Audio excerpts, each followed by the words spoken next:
Nosso tema de hoje vai aparecer na tela aí, vai. A gente começou semana passada uma série de mensagens sobre um assunto difícil, delicado, mas um assunto bastante necessário e importante. A gente falou na semana passada, sobre uma religiosidade tóxica, que a gente mesmo cria, ou que criam para a gente, e que muitas vezes vai se tornando tóxica, faz mal para a gente. Hoje a gente dá um passo a mais, é o segundo capítulo dessa série, tentando compreender esse tema complexo que é o machucados pela igreja. E eu disse isso semana passada, vou repetir, se você por acaso não se sente machucado pela igreja, louvado seja Deus por isso, né? Que você conseguiu viver até aqui sem se sentir machucado de alguma maneira. O fato é que muitas pessoas se sentem feridas, machucadas, pela igreja como instituição ou por pessoas que compõem a igreja, e a maioria não costuma falar muito sobre isso. São feridas silenciosas, carregadas muitas vezes por anos, um fardo pesado que a gente precisa carregar. E essas feridas, às vezes, acabam afastando pessoas do convívio comunitário e, por consequência, afasta com o tempo também da Bíblia, afasta da Santa Ceia, e isso pode matar o presente da fé que a gente recebeu. Por isso é um assunto sério, importante. Pode ser que alguém tenha sido machucado pela postura autoritária ou até mesmo hipócrita de uma liderança, um pastor, alguém da diretoria. Não é bom que seja assim, mas infelizmente isso acontece. Ou quem sabe foi um rótulo que alguém colocou sobre você, né? Às vezes a gente rotula as pessoas, até mesmo dentro da comunidade, como esse é um membro ativo, esse é um membro inativo, em débito, inadimplente, né? Essas linguagens que às vezes a gente usa. Pode ter sido uma postura racista de alguém, ou um olhar de desprezo, um comentário maldoso, ou até sem pensar, colocado no momento errado. Talvez até alguém tenha se desentendido com um irmão na fé ou com o seu próprio pastor. Falaram mentiras a seu respeito, você percebeu que estava sendo alvo de fofocas e que aqueles que falavam tanto de amor tinham uma baita dificuldade em viver o amor no dia a dia. E a gente se pergunta, por que é que coisas assim acontecem? Não deveria a igreja ser um local em que tudo dá certo, onde as pessoas se compreendem e se amam? A gente cria essa ideia a respeito da igreja. Seria muito bom se fosse sempre assim. Mas tem um problema relacionado com a matéria-prima da igreja. O pastor Ricardo Agreste, num livro chamado Igreja? Tô fora.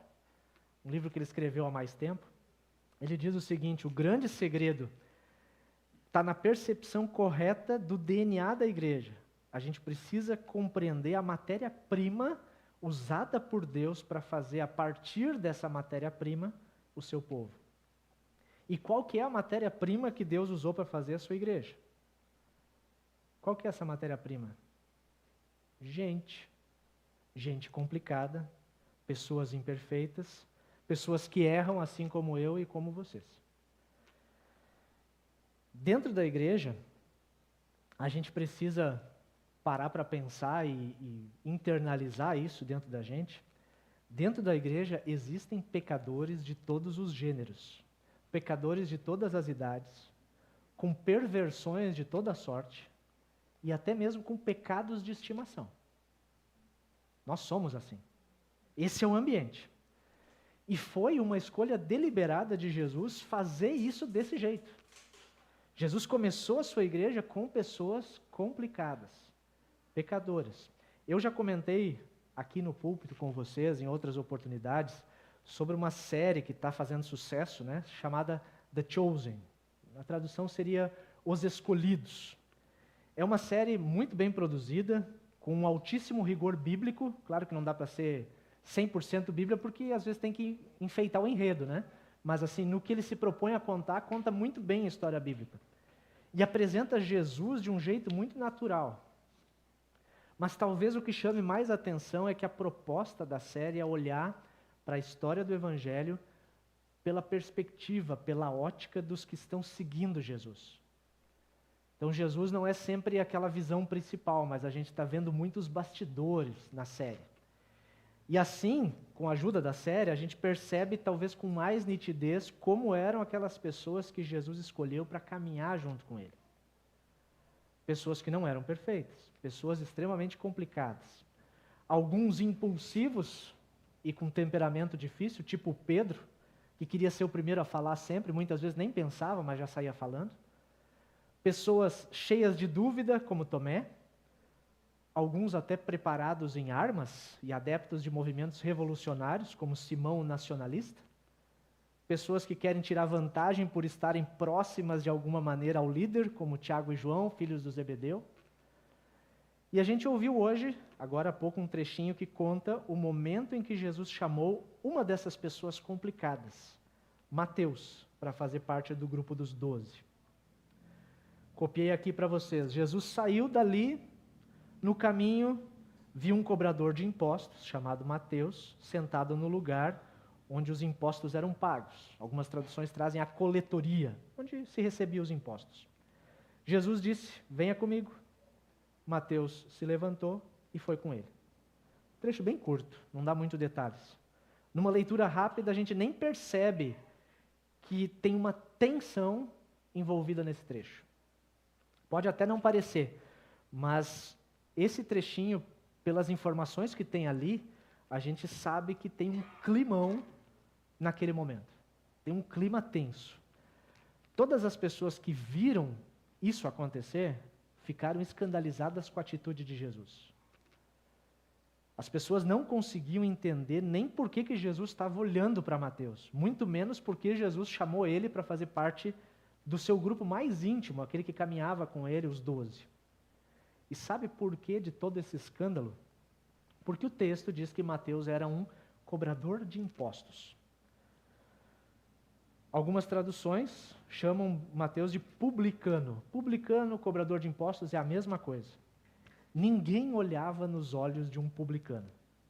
Os religiosos da época, que eram bastante influenciados por uma religiosidade tóxica, eles tinham uma postura normalmente bem arrogante. Alguém considerado pecador, alguém de má fama, não era digno nem de olhar nos olhos. Não recebia um olhar sincero. Vocês lembram da parábola do bom samaritano? Conhecem essa, né? Os religiosos, na história, viravam a cara e passavam do outro lado da rua para não correr o risco de ficarem impuros chegando perto de alguém que poderia ser impuro. Mas por que publicanos, cobradores de impostos, eram tidos como pecadores, como pessoas de má fama? Era uma profissão que dava dinheiro, mas era uma das piores profissões que alguém poderia ter naquele momento. Os publicanos eram considerados traidores do seu próprio povo, porque eram pessoas judias, de origem judaica, que cobravam impostos para entregar para Roma. E o Império Romano dominava a Judéia e os publicanos recolhiam os impostos, ou seja, cobravam impostos dos seus compatriotas para sustentar o Império Romano que estava dominando eles. Além disso, não bastasse isso, os publicanos costumavam sobretaxar, colocavam um pouco a mais em cima, para tirar o seu próprio salário. Então, praticamente, os publicanos eram pessoas ricas que tinham enriquecido às custas do povo e geralmente por vias desonestas. Eram ricos no dinheiro, mas pobres nos relacionamentos. Ninguém queria estar perto de um desses publicanos. Era um sistema corrupto, opressor, e o publicano era a figura que estava entre o povo dominado e o império que os dominava. Para a gente entender um pouquinho, publicanos eram como aqueles políticos que estavam na capa da revista Veja com escândalo de corrupção. É mais ou menos isso, talvez até muito pior. Eram pessoas mal faladas. Hoje em dia a gente às vezes vê, né, fica sabendo de, às vezes um alto representante, um ministro da Suprema Corte vai ser hostilizado quando está num ambiente público. Muito mais sério era o desprezo das pessoas por um publicano. A pessoa não queria chegar perto. Alguém que se tornava publicano, ele acabava rompendo com a família, rompia com o seu povo, rompia com a sua fé, com a sua religião. Quando Jesus passou pela cidade de Jericó, No meio de tanta gente, Jesus dirigiu o seu olhar e a sua atenção para um homem baixinho. Vocês lembram quem era o baixinho de Jericó? Um homem chamado Zaqueu. E quem era o Zaqueu? Zaqueu era simplesmente o chefe dos publicanos. Era o cara grande, baixinho na estatura, mas grande na responsabilidade, né? Era o chefe do esquema corrupto que oprimia o povo daquele lugar. E Jesus coloca o seu olhar sobre Zaqueu. Diz que vai jantar na casa dele. Imagina o escândalo. Claro que todo mundo fica apavorado com essa atitude. E assim também Jesus coloca o seu olhar sobre Mateus. E igualmente as pessoas se escandalizam. Como é que pode esse cara que é mestre, é tão sábio, perder tempo com gente assim? Gente que não presta, pessoas complicadas. Continuando assim, ele vai se contaminar. Parece não fazer sentido, mas essas escolhas de Jesus nos mostram que a sua igreja, que o seu grupo, é feito de pessoas extremamente complicadas e que foram alvo do olhar amoroso de Jesus. A igreja é um lugar de gente complicada que é alvo do amor de Jesus. Jesus coloca o seu olhar e o seu amor sobre todos nós. E Jesus é mestre em olhar e enxergar, perceber o que ninguém consegue ver. Nós olhamos normalmente com mais apreço por aquilo que a gente considera bonito, por aquilo que nos agrada. Jesus vai além, ele olha o coração, ele vê as dores, os dilemas, as dúvidas e vai trabalhando com amor no meio de tudo isso. Mateus recebe um chamado e passa a seguir Jesus. A gente não sabe muitos detalhes, o texto é curtinho, é rápido e direto. Jesus chamou, Mateus o seguiu. Mas esse seguir quer dizer que começou uma caminhada, que é um ponto zero de partida. E essa caminhada tem a ver com o processo de reconstrução de Mateus. Jesus não chamou o Mateus pronto para ser discípulo. Jesus não mandou, você vai, estuda e depois você vem e me segue. Jesus chamou o Mateus corrupto. O Mateus traidor do seu povo. O Mateus rompido com a sua família, com a sua fé. Chamou Mateus, eu estou te trazendo para uma caminhada de reconstrução. E isso acontece com a gente também. Jesus não chama cada um de nós prontos. Ele nos chama quando ainda nós estávamos sentados lá na coletoria de impostos. Ou como diz a Bíblia, quando ainda estávamos mortos nos nossos pecados. E morto não sabe fazer nada. Jesus nos oferece uma vida. E essa vida perfeita que Ele oferece para nós, nos coloca numa caminhada de aprendizado, de reconstrução. A igreja é feita de gente assim. Gente imperfeita, complicada, mas também muito amada por Jesus. Pessoas que são chamadas para um processo constante de reconstrução. Tem um trechinho da primeira carta aos Coríntios, que é bem interessante. Ele é bastante usado fora de contexto. Talvez vocês já tenham lido, ouvido ou até recitado esse trecho. Muitas vezes as pessoas usam esse trechinho de 1 Coríntios 6:10 para fazer julgamento sobre as pessoas. E eu quero mostrar esse trecho para que a gente compreenda o porquê esse trecho está registrado na Bíblia. Lá em 1 Coríntios 6:10 tem uma lista de algumas coisas dizendo assim, não herdarão o reino de Deus. Não herdarão, não vão para o céu. Injustos. Vocês já praticaram injustiça em algum momento da vida? Eu já. Não herdarão o reino dos céus. Imorais. Imoralidade. Alguém já? Eu já. Idólatras. A idolatria que está aquela no coração, essa pega a gente muito facilmente, né? Adúlteros. Jesus falou que qualquer um que olhar para uma mulher com intenção impura, já adulterou no coração com ela. Aí não precisa nem consumar o ato, né? Mas esses não vão herdar. Homossexuais, talvez o grupo mais martirizado por esse texto, que geralmente a gente pega o texto e diz esses. Ladrões, declaração do imposto de renda passou na malha fina? A gente costuma dar uma maquiada ali, né? E rouba dos impostos do governo. Avarentos, bêbados. Talvez entre os luteranos o pecado mais tolerado, né? Que é a igreja que não proíbe o uso do álcool. Caluniadores, e olha que a lista de 1 Coríntios ela vai até aqui, dizendo não herdarão. Mas se a gente olha para outros textos bíblicos que falam daqueles que não vão para o céu, a lista fica ainda maior. Assassinos, Jesus também disse que qualquer um que chamar o seu irmão de idiota, já matou ele, né? Os que exploram as pessoas, fofoqueiros, esse aqui é complicado, né? Eu caio muito nesse outro, ansiosos, né? Ansiedade. Claro que não é o mal da ansiedade, mas aquela coisa de querer tudo para ontem, de querer ter o controle, né? Enganosos, infiéis, mentirinhas, aquelas que a gente conta como quem não quer nada, arrogantes, ciumentos, feiticeiros, os que não têm domínio próprio, preguiçosos, briguentos, os que causam divisões, comilões. A Bíblia fala tudo isso, não herdarão o reino dos céus. E aí, a gente vai olhando para essa lista e vai compreendendo, ninguém vai para o céu. Desse jeito, ninguém vai para o céu. E claro, não é pelo que a gente pode fazer. Você não vai pela sua performance, você não vai chegar com o seu currículo e mostrar, que fui perfeito. Então quem é que vai para o céu? Isso aqui é basicamente 1 Coríntios 6:10. 6:11, o versículo seguinte responde, dizendo, alguns de vocês eram assim. Alguns de vocês eram tudo isso.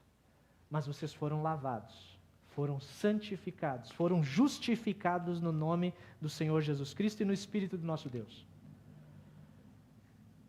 A gente não se dá conta que tem uma continuação ao versículo. Alguns de vocês eram assim, idólatras, comilões, mentirosos, grosseiros. Mas, e aí graças a Deus que tem esse mas, né? Esse mas mostra que alguma coisa aconteceu. Alguma coisa virou a chave.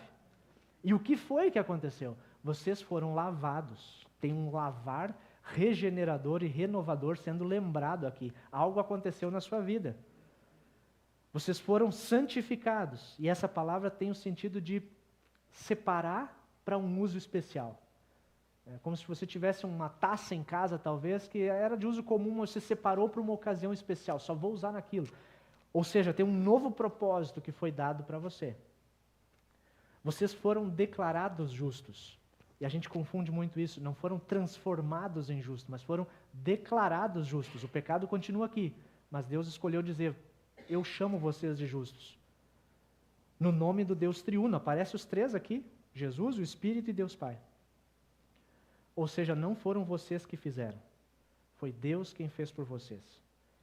E esses três verbos, lavado, justificado e santificado, na língua original da Bíblia, eles estão na voz passiva. Tentativa também do português de dizer isso. Isso quer dizer que não somos nós os agentes da ação. Não fui eu que me lavei, não fui eu que me santifiquei, nem eu que me justifiquei. Nós somos o objeto da ação. Nós recebemos tudo isso. Foi Deus quem nos lavou, foi Deus quem nos santificou, foi Deus quem nos declarou justos. E os que vão para o céu são os pecadores que foram lavados, os pecadores que foram santificados, que foram justificados por Deus.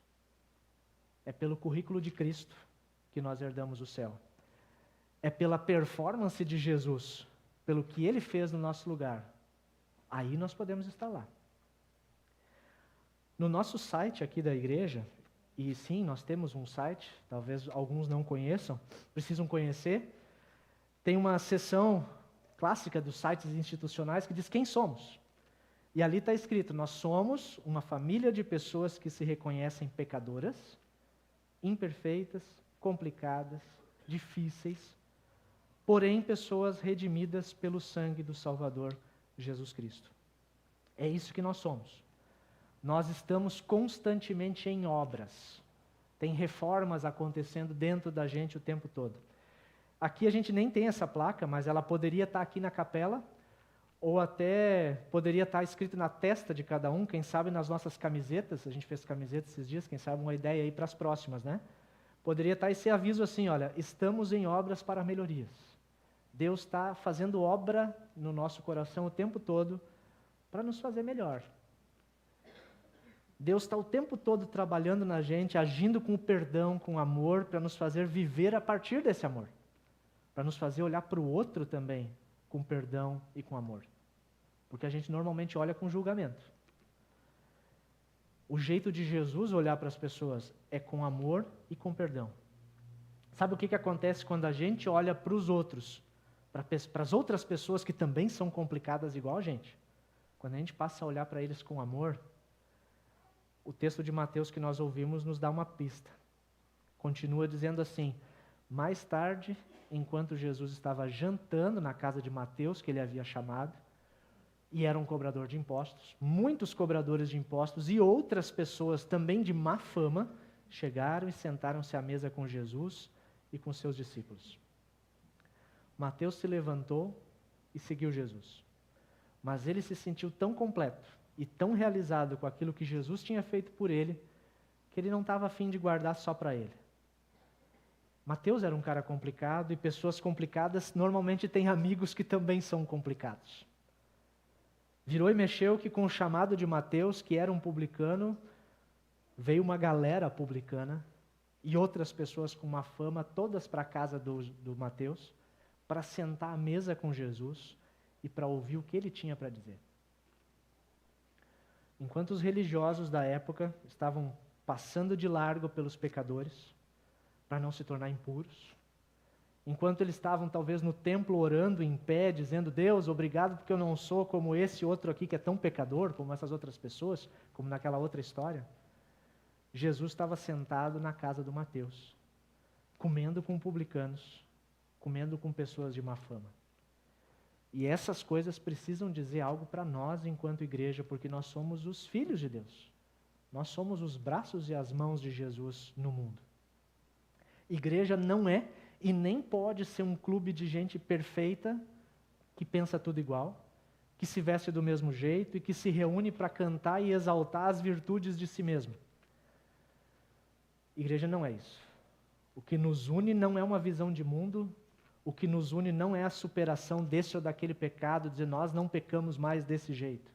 O que nos une é graça de Deus, pura graça de Deus. E é essa graça sim que nós cantamos, é essa graça que a gente exalta, essa graça é proclamada em toda vez que a gente está junto, em todas as situações, em todas as oportunidades que Deus nos der. Nós queremos exaltar aquele que é gracioso conosco, aquele que é perfeito, santo e justo e nos lavou, nos santificou, nos justificou. Igreja é feita de pessoas complicadas. Essa é uma verdade que a gente precisa assumir para nós. E para deixar vocês mais confusos ainda no final de uma mensagem protestante, luterana, eu termino com uma frase da Madre Teresa de Calcutá. Certa vez ela foi perguntada: se a senhora pudesse, o que mudaria na igreja? Ela disse: eu mudaria a mim mesma. Eu mudaria a mim mesma. Ela provavelmente tinha essa consciência de que ela também era uma pessoa complicada. Eu sou complicado e muito amado por Jesus.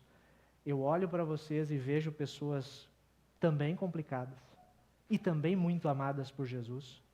Por isso que a igreja, enquanto Jesus não voltar, vai continuar sendo imperfeita, mas também amada por Jesus. Igrejas imperfeitas é o tema do próximo sábado. Está todo mundo convidado para a gente conversar de novo sobre isso. Amém.